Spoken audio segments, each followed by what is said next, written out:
And count to 5 for me real quick. 1, 2, 3, 4, 5. Okay. All right, do the first thing first. Just so I get it right, pronounce your last name for me. I know it's one of two things. It's Mamula. Mamula. Yes. That was what my guess was. Yeah. Okay. Obviously, it's an exciting time for you. We're not going to talk about COVID or any of that stuff, but you get the opportunity now here to come coach at your alma mater.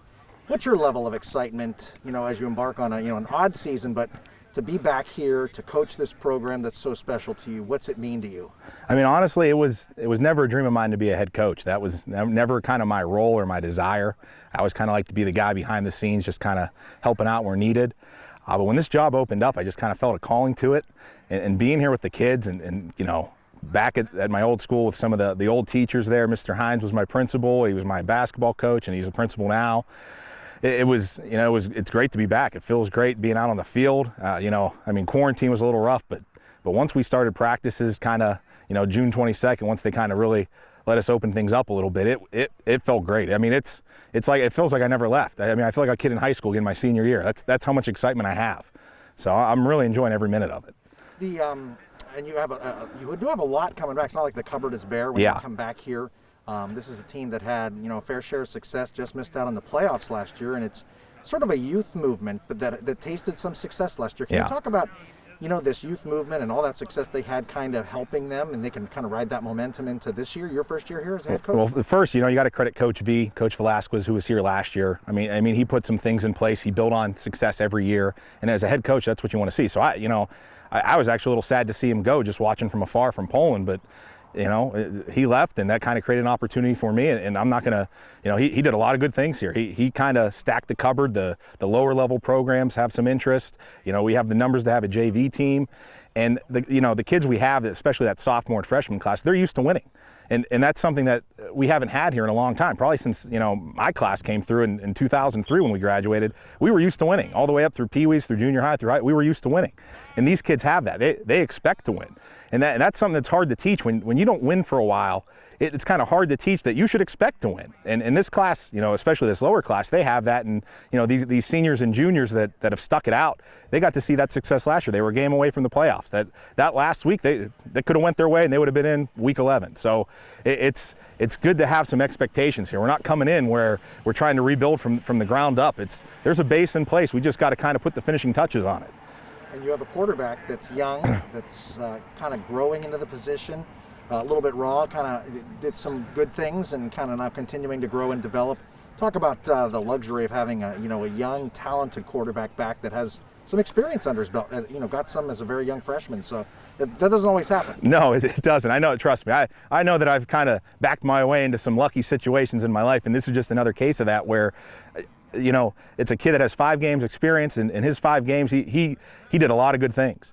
Now it's kind of, we're going to build on that, and the hope is each year we can add a little bit more. We're going to try to add some reads, some RPOs in there with them.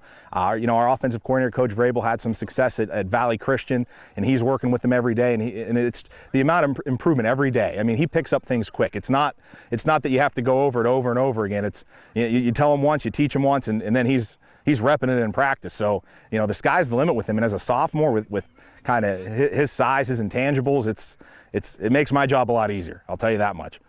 What kind of coach are you? What do you bring to the sideline now as a head coach? Well, I'll tell you, I'm a little bit more, calmer and composed. I'm not a screamer. I'm more of a teacher. So, I teach at Poland. And that's kind of my belief is I'm not going to sit here and berate the kids and yell at them.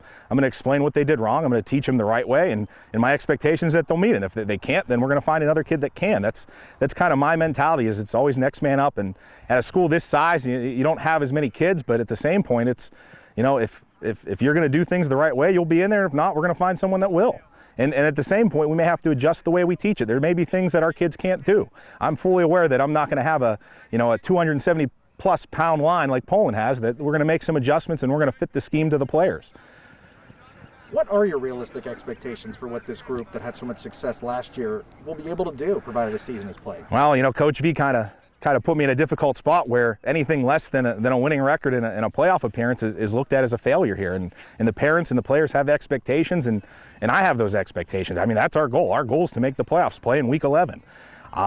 The big thing is we want to try to close the gap with some of those upper tier teams, the McDonald's, Western Reserve, Springfields.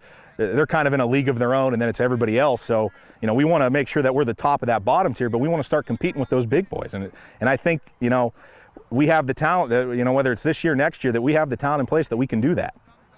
What is the strength in general, without going into, you know, specifics of guys and that type of thing, but some teams are great skill-wise, some teams are great speed or whatever it is. What is the strength when people will look at you from afar and say, boy, the strength of that Lowellville team is what? I think they're going to be surprised with our skill and just the size of our skill on the outside. It's, you know, our linemen may not be big, but, you know, they're athletic, they can move, they play multiple sports. But when you look at the film and you're going to see, you know, our 6'2", 6'3", 6'4" guys at skill positions, and it's going to be hard to match up with them, and especially at small schools when you got a 5'7" corner and I'm lining up a 6'3", you know, 210-pound tight end out there. It's going to be hard to match that, and we hope to create some mismatches and get kind of the ball in their hands so they can make plays, because when they're in space, I mean, they make some great plays. How many seniors do you have? I mean, that's a number that fluctuated at a small school, but 6, 7 guys. Okay, so should I say 7 seniors then? I'd go 6. 6? Okay. Yeah, let's. And then returning guys, is it 4? Is a 4 on offense? Oh no, we're high. We're more than that. 8, probably 8 and 8. I mean, you could say 8, 9 guys, and there's guys that rotate, but 8 and 8, I feel comfortable that we only lost 2 seniors that really contributed. Wow. Okay. So.